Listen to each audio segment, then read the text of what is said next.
Welcome to the Nurse Muse channel. This is Dr. Catherine Prado-Lefkowitz. Today we're going to talk about beta blockers made easy. So let's get started. So beta blockers are also known as beta-adrenergic blockers, and we give these medications to reduce blood pressure. So this is usually given as a hypertensive medication. So they work by blocking the effects of the hormone epinephrine, as known as adrenaline, and also norepinephrine.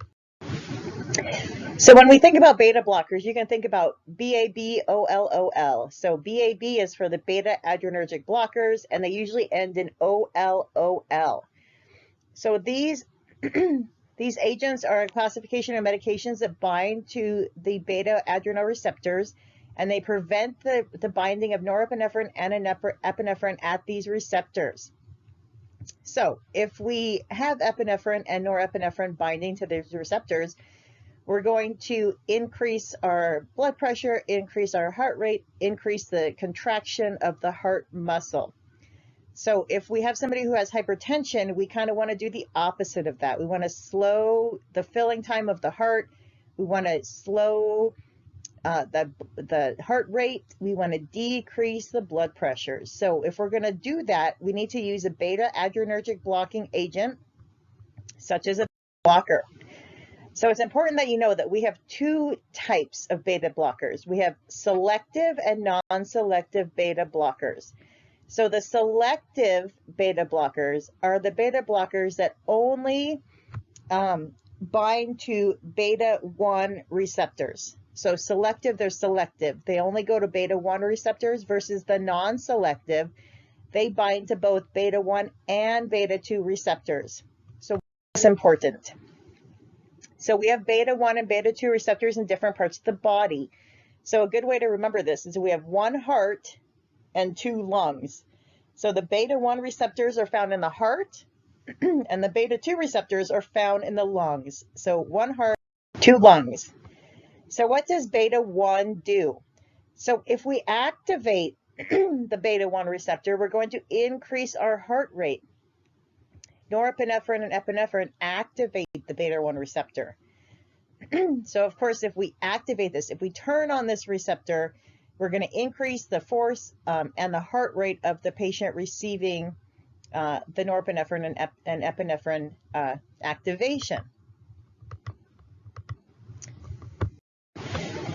And what does beta-2 do? So beta-2, we worry about beta-2 because it's found in the smooth muscles, which is like especially found in our respiratory tract. So if we're going to stimulate the receptors of beta-2, what this is going to do is it's going to cause smooth muscle relaxation, and it's going to cause our bronchioles to vasodilate. So when we stimulate beta-2 receptors, we're going to have bronchodilation, so we can get more air in and out. Let's think about this for a minute. If we block beta-2 receptors in the respiratory system, our respiratory system is going to constrict. So if we give a non-selective beta blocker, which is the beta-1 and beta-2 non-selective beta blockers, we're going to actually constrict the respiratory system. So this is why we do not give beta blockers to asthma and COPD patients, because we're actually going to constrict their breathing. Okay, now if somebody has a normal respiratory system, they don't have any underlying respiratory diseases, we can give them a non-selective beta blocker. But we don't really give beta blockers to asthma and COPD patients because we are blocking the beta-2 receptors, which has to do with the respiratory system. So we want to block the beta receptors when we're working with hypertension because we want to reduce the workload of the heart. So we don't want the heart to work so hard because it has hypertension, the heart isn't working efficiently or effectively, we're not getting the ventricles filled all the way, the poor little heart is just beating so fast and so hard that it's not really getting all the nutrients and oxygen to the body. So what are we going to assess as the nurse when we give beta blockers? So of course we need to assess for signs of rhonchi or rales, because remember, this is going to constrict our respiratory system. So we need to assess the respiratory system, make sure that everything's moving like it should, and our patient is not developing any rhonchi or rales. We need to look at the lab values such as protein, BUN, and creatinine, which can indicate some kidney problems. And why should we worry about that? We're going to worry about the respiratory system because, again, we're going to constrict the respiratory system.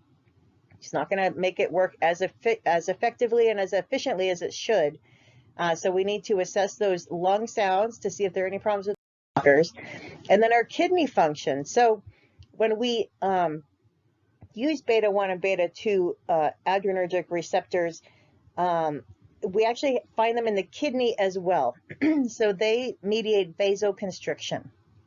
So when we give beta receptors, they may have an effect on the renal blood flow and the filtration rate, because we're going to actually reduce our cardiac output and our blood pressure. So we need to make sure that our kidneys are still getting enough blood to function properly.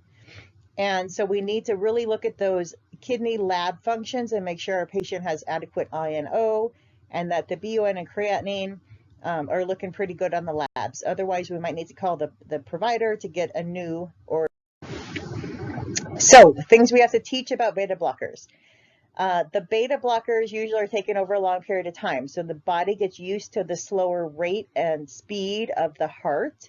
So if we just abruptly stop taking them, it could place the patient at risk for a serious heart problem such as an MI. So we need to taper off this medication properly. Of course, with the beta blockers, so we're slowing the heart, we're allowing the ventricles to fill more effectively.